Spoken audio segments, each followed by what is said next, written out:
Sur la rive sud de la Tamise se trouve une zone nommée Southwark. Elle est de l'autre côté de la rivière et au-delà du seul pont de la ville, le London Bridge. Au Moyen-Âge, c'était une terre de divertissement avec ses propres règles, un Las Vegas médiéval où les gens allaient pour regarder les combats d'ours et de taureaux et visiter les théâtres, les tavernes et les bordels. Et la personne qui gagnait le plus d'argent dans toute cette affaire, peu recommandable, était un évêque de haut rang de l'Église catholique. La vie était plus simple à l'époque médiévale. Bien qu'une infection dentaire puisse vous terrasser, au moins vous n'aviez pas à craindre d'appeler votre ex par erreur en étant ivre ou que vos informations personnelles soient vendues à des fins lucratives. La vie est complexe, mais pas nécessairement. Je tiens à remercier notre sponsor Aura, qui nous aide à simplifier nos vies avec son service tout en un pour rester en sécurité en ligne.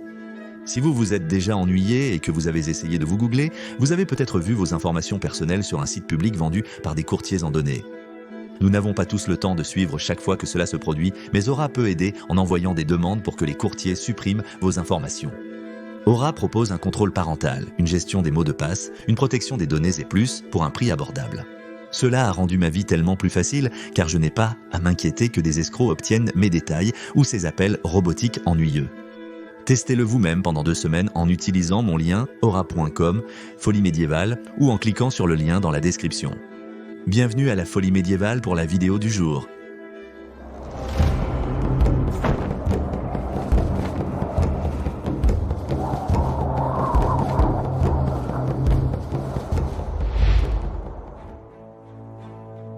Le pouvoir absolu corrompt totalement. Les évêques médiévaux de Winchester ont toujours été particulièrement redoutables. Winchester était considéré comme la première ville du royaume de Wessex et abritait le trésor royal. Lorsque le royaume anglo-saxon a été unifié en Angleterre au Xe siècle, le diocèse de Winchester était considéré comme l'un des plus riches d'Angleterre et les premiers évêques exerçaient une grande influence.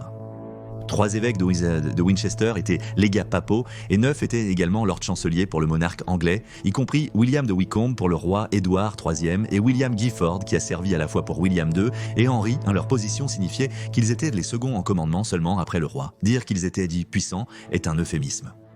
Ce pouvoir s'accompagnait de richesses et de vastes domaines dans le sud de l'Angleterre, de Somerset à Londres, permettant d'amasser une fortune considérable. La partie bonus de l'évêque. Une partie de l'immobilier de l'évêque de Winchester comprenait un grand morceau de terre au sud de Londres, appelé le manoir de Southwark, et ici l'évêque avait sa propre maison de ville de Londres, le palais de Winchester.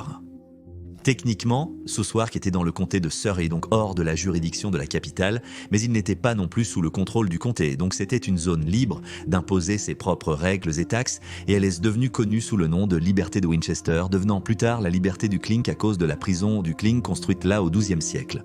Le nom Clink s'est attaché à la prison peut-être à cause du mot flamand pour verrou, qui est clink avec un K, où il peut provenir du bruit fait par le marteau d'un forgeron lorsqu'il fixe des menottes autour des poignets et des chevilles. Dans tous les cas, le mot est entré dans la culture populaire et s'est transformé en l'expression « être jeté dans le clink ». Faire la sourde oreille.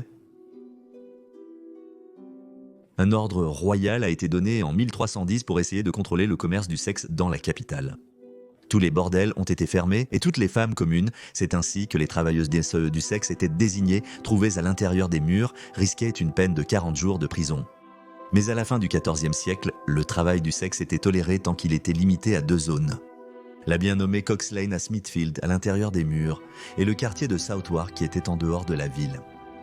L'Église chrétienne a toujours eu une relation ambiguë avec le sexe. Dès le IVe et Ve siècle, saint Augustin croyait que le sexe humain ne devrait être utilisé que pour propager des enfants, et cela seulement après un mariage. Mais il considérait le travail du sexe comme un mal nécessaire pour protéger les femmes respectables des désirs des hommes, disant que, je cite, « supprimer les prostituées déstabiliserait la société à cause des désirs ». On croyait que les hommes étaient pécheurs et corrompraient les femmes respectables, voire leurs épouses, ou pire, se tourneraient vers la sodomie s'ils ne pouvaient pas voir une prostituée pour assouvir leurs désirs sexuels.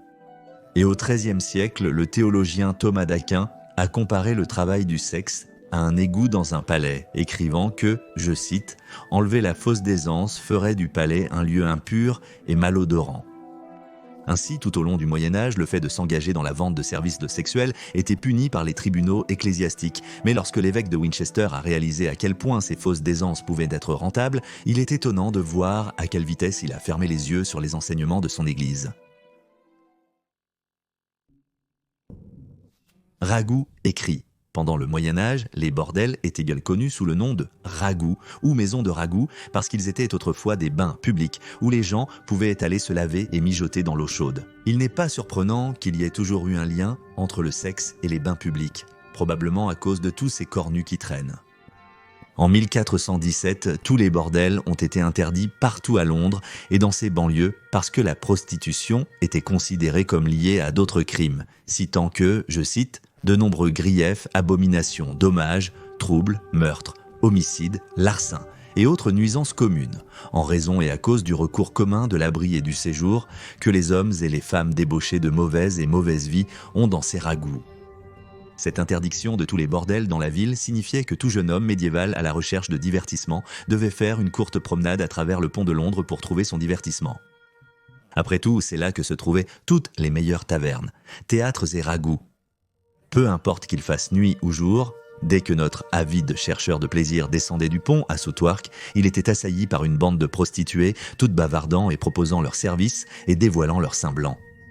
C'est cela qui a donné aux femmes leur surnom, les oies de Winchester, et le fait que leur propriétaire local soit l'évêque de Winchester signifiait qu'il pouvait autoriser le travail du sexe sur ses terres et profiter des travailleuses. Des normes douteuses. Dans un document du 5e siècle intitulé « Les ordonnances concernant le gouvernement des intendants de Southwark » sous la direction de l'évêque de Winchester, le roi Henri II d'Angleterre a approuvé 39 règles pour gérer les 18 maisons closes de Southwark, donnant à la région une importance particulière et ce qui constituait une protection royale. En plus de percevoir un loyer, l'évêque devait maintenir l'ordre dans les maisons closes et fixer des amendes pour toute infraction à ces règles par les ménagères légères des banques. L'évêque de Winchester gagnait beaucoup d'argent en punissant les prostituées et les tenanciers de maisons closes qui enfreignaient ces ordonnances. Ces règles régissaient tout, du lieu de sommeil des travailleuses des séances du sexe et femmes célibataires à leur tenue vestimentaire. Les maisons closes devaient être tenues par des hommes. Ils pouvaient être accompagnés de leurs épouses, mais aucune femme non mariée n'était autorisée à diriger une maison close. Les maisons closes ne pouvaient ouvrir qu'à certaines heures les jours saints où les femmes devaient quitter non seulement la maison close, mais aussi toute la seigneurie de Southwark. Aucun travail sexuel n'était autorisé la nuit lorsque le Parlement siégeait. Chaque femme devait payer 14 pence pour louer sa salle de travail, ce qui était bien plus élevé que le tarif habituel, et il lui était interdit de s'habiller comme une dame bonne et noble, elle n'était donc pas autorisée à porter un tablier. Certaines amendes visaient à protéger les travailleuses du sexe de l'exploitation, interdisant aux tenanciers de bordels de leur prêter plus de 6 shillings et 8 pence ou de les battre. Les prostituées n'étaient pas autorisées à dormir dans les bordels. Les propriétaires étaient condamnés à une amende de 20 shillings s'ils le permettaient et jusqu'à 100 shillings pour les y garder de force. Il y avait de nombreux exemples de non-respect des règles. Nicholas Croke a contraint Christiana Swinow à rester dans un bordel de Southwark durant 9 jours. Et en 1439, Margaret Hatwick a pris des dispositions avec un certain gentleman pour qu'une jeune fille nommée Isabella Lane soit forcée de rester dans l'un des bordels pendant 4 jours pour, je cite, « être utilisée dans des actes lubriques ». Le client est toujours roi. Il y avait aussi des règles pour protéger les clients. Il était interdit aux femmes de lancer des cailloux dans la Tamise pour interpeller les bateliers. Elles n'étaient pas autorisées à faire des grimaces ou à tirer un homme par sa robe ou par sa capuche pour essayer de le traîner dans le ragoût, à moins qu'elles ne veuillent une amende de 20 shillings. Un propriétaire de bordel pouvait également être condamné à une amende de 20 shillings pour avoir retenu un homme endetté contre sa volonté dans sa maison. Toute femme trouvée souffrant d'une maladie horrible, comme la maladie de la brûlure, que nous pouvons supposer être la gonorrhée, serait bannie à jamais des ragouts. L'une des punitions les plus sévères visait toute femme qui prenait un petit ami si son intention était de le soutenir financièrement, ce que nous appellerions maintenant un proxénète. Pour cette transgression, elle recevrait 3 semaines de prison, une amende de 6 shillings, une séance sur le tabouret de cuisine et serait bannie de la région de Southwark. Si un propriétaire laissait une nonne ou une femme mariée travailler dans son ragoût, il écoperait d'une amende de 14 pence.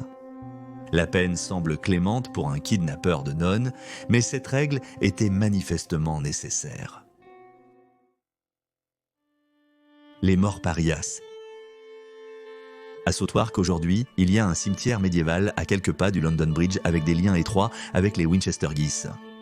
Il s'appelle le cimetière des Crossbones et c'est resté en usage jusqu'au 19e siècle. Autrefois, la loi de l'Église interdisait l'enterrement des travailleuses membres du sexe en terre consacrées à leur décès. On pense que l'évêque de Winchester a réservé un morceau de terre où elles pouvaient être enterrées là-bas à Southwark avec des bébés non baptisés et tout autre paria religieux, comme ceux qui avaient été excommuniés. Il semble à la fois hypocrite et triste que les oies de Winchester aient travaillé sous licence de l'évêque et lui aient rapporté pas mal d'argent, mais qu'on ne pensait pas qu'elles méritaient une place au paradis ou même qu'elles étaient assez dignes pour recevoir des funérailles chrétiennes. Dans l'enquête de Londres de John Stowell, écrite dans le cimetière, est mentionné comme le cimetière d'une femme célibataire. Femme célibataire étant un euphémisme pour une travailleuse du sexe. Au milieu du XVIIIe siècle, le cimetière était utilisé comme un lieu d'inhumation pour les pauvres et on pense que jusqu'à 15 000 personnes y ont été enterrées. Fermé en 1853 en raison de la surpopulation et des tombes peu profondes. Sur d'autres cercueils, et il était complètement surchargé de morts, c'était le roi Henri VIII qui a finalement ordonné que tous les bordels soient fermés. 1546, même ceux de Southwark pour des raisons de moralité, dit le gars qui avait 6 épouses. Il y avait une épidémie de syphilis à l'époque et Henri était connu pour être un germophobe. L'évacuation fréquente de Londres par le roi à chaque épidémie a probablement nourri sa paranoïa. La prostitution à Londres n'a pas cessé, elle est simplement passée dans la clandestinité. Les propriétaires de bordels se sont déplacés vers des zones plus discrètes de la ville. Beaucoup sont allés à Petticoat Lane, Cox Lane et, je dois m'assurer que le texte est à l'écran pour celui-ci, Grobkunt Lane à Cheapside. Bien que le Suffolk continue d'être connu comme un lieu de vice. Aujourd'hui à Crossbones, les défunts y sont honorés par des centaines de messages, fleurs, rubans et jetons attachés aux portes du cimetière. Un court service commémoratif mensuel a lieu en début de soirée. Merci d'avoir regardé cet épisode de Folie médiévale. Abonnez-vous à notre chaîne si ce n'est pas déjà fait et rendez-vous la semaine prochaine pour une nouvelle vidéo. Excellente semaine à tous.